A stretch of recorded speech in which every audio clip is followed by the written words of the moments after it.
여러분 평안하십니까? 오늘은 3월 28일 아침 묵상입니다. 오늘의 리바이블 본문은 사무엘하 13장에서 15장입니다. 오늘 그 가운데 15장 24절에서 26절 말씀을 같이 보도록 하겠습니다. 그런데 그곳에는 하나님의 언약궤를 메고 온 모든 레위 사람과 함께 사독도 와 있었다. 그들은 거기에다가 하나님의 궤를 내려놓았다. 아비아달도 따라 올라와서 왕의 앞을 모두 지나갈 때까지 거기에 있었다. 그런 뒤에 왕이 사독에게 말하였다. 하나님의 궤를 다시 도성 안으로 옮기시오. 내가 주님께 은혜를 입으면 주님께서 나를 다시 돌려보내 주셔서 이 궤와 이 궤가 있는 곳을 다시 보게 하실 것이요. 그러나 주님께서 나를 싫다고 하시면 오직 주님께서 바라시는 대로 나에게서 이루시기를 빌 수밖에 없소. 아멘. 오늘의 본문은 다윗이 아들 압살롬의 반역을 피해서 도망하고 있는 장면입니다. 도망하는 가운데 등장한 중요한 것이 하나님의 언약궤라는 것입니다. 하나님의 언약궤가 중요한 이유는 그것이 종교적인 정통성을 갖기 때문입니다. 그래서 제사장들이, 레위 사람들이 하나님의 궤를 메고 다윗을 따르고 있는 것입니다. 그런데 다윗은 그것을 원하지 않았습니다. 나의 유익을 위해서 하나님의 궤를 종교적인 수단으로 사용하고 싶지 않았다는 것입니다. 하나님의 궤를 챙긴다고 하는 것은 종교적인 정통성을 얻는 것입니다. 하지만 그것과 하나님의 뜻을 얻는다라는 것은 다른 의미였기 때문입니다. 다윗은 그것을 정확하게 알고 있었습니다. 사무엘상에서 사무엘이 등장할 때 이스라엘 백성들이 블레셋 족속과 싸움을 벌였던 장면이 있습니다. 전세가 불리해지니까 이스라엘 사람들은 하나님의 궤를 전장으로 가지고 옵니다. 그것은 하나님의 임재를 상징하는 하나님의 궤를 전장에 가져가면 승리할 수 있다라고 생각한 것입니다. 다른 편으로 이야기하면 하나님의 궤를 부적처럼 생각하는 것입니다. 신통력이 있는 그 무엇인가로 생각하는 것입니다. 그런데 하나님의 궤 그 자체에 능력이 있는 것이 아니라 그것은 하나님의 임재를 상징하는 것입니다. 하나님의 임재를 상징하는 것이어서 중요한 것이지 그 자체가 어떤 신성한 능력을 갖는 것 아닙니다. 다윗은 자신의 왕위에 대해서 미련을 갖지 않고 있습니다. 하나님이 세워주신 왕이기 때문입니다. 그래서 오늘 15장 25절 26절에서도 이렇게 고백하고 있는 것입니다.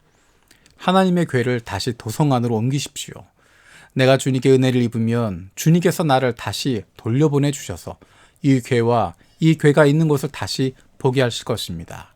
그러나 주님께서 나를 싫다고 하시면 오직 주님께서 바라시는 대로 나에게 이루시기를 빌 수밖에 없소. 주님께서 나를 싫다고 하시면 오직 주님께서 바라시는 대로 나에게 이루시기를 빌 수밖에 없습니다. 라고 이야기합니다. 내 삶의 주도권이 하나님께 있다는 것을 인정하는 것입니다. 하나님을 왕으로 모시고 있는 백성들은 왕 되신 하나님께서 책임지십니다. 하나님의 다스림을 인정하고 있는 사람들은, 하나님을 왕으로 모시고 있는 사람들은 하나님이 그들의 인생을 책임지시는 것입니다. 다윗은 그런 삶을 살고 있습니다. 왕으로 되는 것만, 그것만이 하나님이 책임지시는 것이 아니라 하나님께서 그 인생과 함께 하시고 하나님의 뜻대로 이끌어 가신다고 하는 것을 신뢰하는 것입니다. 다윗은 그렇게 해서 광야를 살았고, 다윗은 그렇게 해서 왕이 되었고, 이제 다시 한번 그것을 경험하게 되는 것입니다. 나는 하나님의 종이라고 하는 것, 하나님의 다스림을 받고 있는 존재라고 하는 것, 그것을 깊게 인식하고 고백하게 되는 것입니다. 우리의 삶은 하나님께 있습니다. 하나님께서 기뻐하시는 대로 인도해 주실 것입니다. 다른 것 두려워할 필요 없습니다. 다른 것에 눈치 볼 필요 없습니다. 다른 사람 눈치 볼 필요 없습니다. 하나님께서 인도해 주시고 하나님께서 이끌어 주시고 하나님의 다스림에 순종해서 살아가고 있는 내 인생은 하나님께서 책임지시기 때문입니다. 하나님께서 함께 하시고 내 인생을 책임지신다면 지금 내 인생의 상황이 어떻게 되든지 문제가 되지 않습니다. 지금 힘들고 어려워도, 지금은 낙담할 수밖에 없는 상황이 되어도 내 인생을 인도하고 책임지시는 분이 하나님이시기 때문에 여기에서 이렇게 끝나지 않습니다. 지금은 내가 남들 보기에 화려한 것 같아도, 성공한 것 같아도 내 인생 책임지시는 분, 인도하시는 분 하나님이시기 때문에 그것 가지고 교만할 수 없습니다.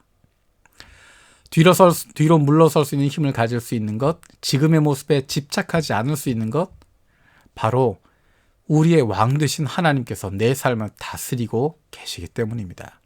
그래서 우리가 다시 하나님께로 돌아가는 것입니다.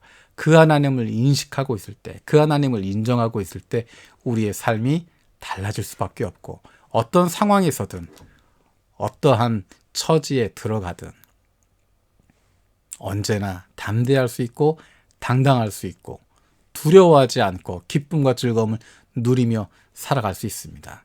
그래서 근본으로 다시 돌아가면, 하나님께로 다시 돌아가면 힘이 나게 되는 것이고 승리하게 되는 것이고 새롭게 시작할 수 있는 것입니다. 마치 아드폰테스, 근본을 향해서 주님께로 말씀으로 다시 전진해 나가는 것입니다. 기도하겠습니다. 살아계신 아버지 하나님, 감사드립니다. 다윗의 모습을 보면서 그 인생 하나님께 있다고 하는 것 인정하는 다윗의 모습을 보면서 우리도 그 모습 닮아가길 원합니다. 하나님께서 기뻐하시는 대로 내 인생 이끄신다고 하는 것, 내 삶을 책임지신다고 하는 것 우리도 신뢰하게 하여 주시고, 그로 말미암아 다른 것 두려워하지 않게 하옵소서. 다른 사람 눈치 보지 않게 하여 주시옵소서. 하나님께서 인도하시고 하나님이 이끌어 주시면 하나님의 다스림에 순종해 살아가는 우리의 인생은 하나님이 책임지신다는 것 믿게 하여 주시고, 지금 내 삶의 상황이 어떠하든지 문제되지 않고, 지금이 힘들고 어려워도, 지금 낙담할 수밖에 없어도, 때로는 남들보다 잘 되는 것 같고 남들보다 성공하는 것 같아도 그것으로 교만하지 않고 내 인생을 인도하고 책임지시는 분 하나님이시기 때문에 그분과 늘 동행하는 기쁨을 누릴 수 있는, 하나님이 내 인생이 책임지시는 것 믿고 담대함으로 나아갈 수 있는 하나님의 자녀들 되게 하여 주시옵소서. 감사드렸고 예수님의 이름으로 기도드립니다. 아멘. 오늘도 세 가지 중보기도 제목으로 기도하시기 바랍니다. 첫 번째는 우리의 매일의 삶 속에서 나의 왕 되신 하나님을 인식하는 삶을 살아가는 하나님의 백성들 되게 하여 주시옵소서. 두 번째로 우리 교회가 왕 되신 하나님께서 다스리시는, 하나님이 기뻐하시는, 하나님께서 마음껏 사용하시는 교회 되게 하여 주시옵소서. 세 번째로 코로나19로 인해서 경제적으로 또 육체적으로 정신적으로 어려움을 겪고 있는 수많은 사람들 주님 불쌍히 여겨주시고 우리를 회복시켜 주시고 빨리 이것이 안정되게 하여 주시옵소서. 하나님의 말씀과 친해지고 우리의 신앙의 근본으로 돌아갈 수 있는 멋진 삶을 끝까지 누리시기를 축복합니다. 마치 아드폰테스